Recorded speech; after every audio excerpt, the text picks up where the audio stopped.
শাশুড়িরা যেদিন আন্তরিক হবে সেদিনই বৌমাদের সুখের দিন আসবে।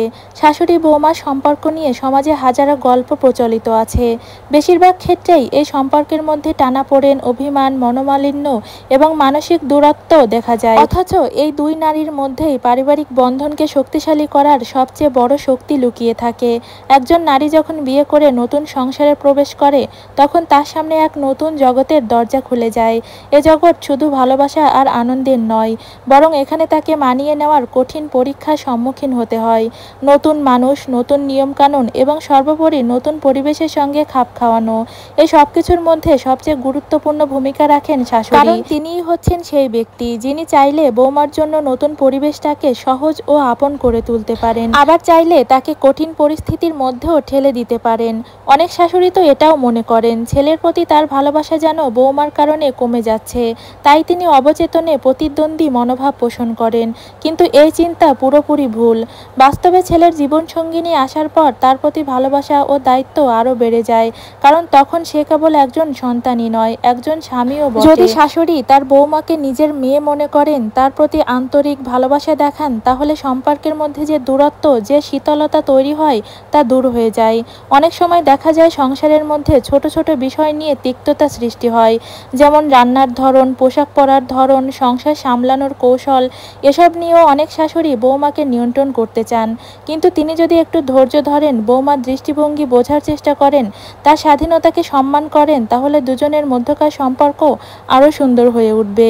আমাদের সমাজে এখনও প্রচলিত আছে, বৌমাকে কষ্ট দিলে কিংবা তাকে কঠোর নিয়মের মধ্যে রাখলে সংসার ভালো চলে, কিন্তু এটা একেবারেই ভুল ধারণা।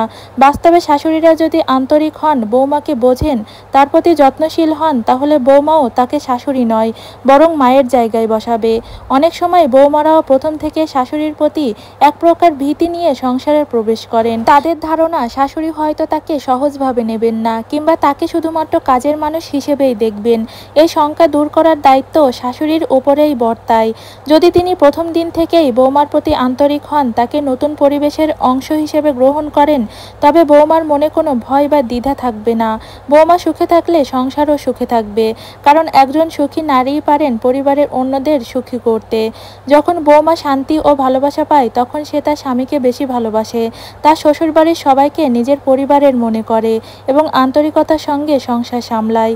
অন্যদিকে যদি তাকে অবহেলা করা হয়, কটূক্তি করা হয় কিংবা তার প্রতিটি কাজে ভুল ধরা হয়, তাহলে তার মন বিষিয়ে ওঠে, যা সংসারের আবহাওয়াকেও বিষাক্ত করে তোলে। আমাদের সমাজে এমন অনেক উদাহরণ আছে যেখানে শাশুড়ি বৌমার সম্পর্ক বন্ধুর মতো গড়ে ওঠে এবং সে পরিবারে কখনো কলহ সৃষ্টি হয় না।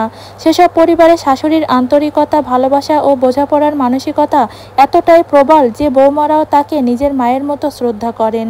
আর যেসব পরিবারে শাশুড়ি সবসময় কঠোর, কড়া নিয়মকানুন আর শাসনের মধ্যে বৌমাকে রাখেন, সেসব পরিবারেই বেশি সমস্যা দেখা দেয়। এমনকি ইসলাম ধর্মেও বলা হয়েছে, নতুন বউকে সম্মান ও ভালোবাসার সঙ্গে গ্রহণ করতে হবে, যেন সে নতুন পরিবেশে নিজেকে একা অনুভব না করে। আমাদের নবী করিম সাল্লাল্লাহু আলাইহি ওয়াসাল্লাম নিজেও পরিবারে সৌহার্দ্যপূর্ণ সম্পর্ক বজায় রাখার উপর গুরুত্ব দিয়েছেন।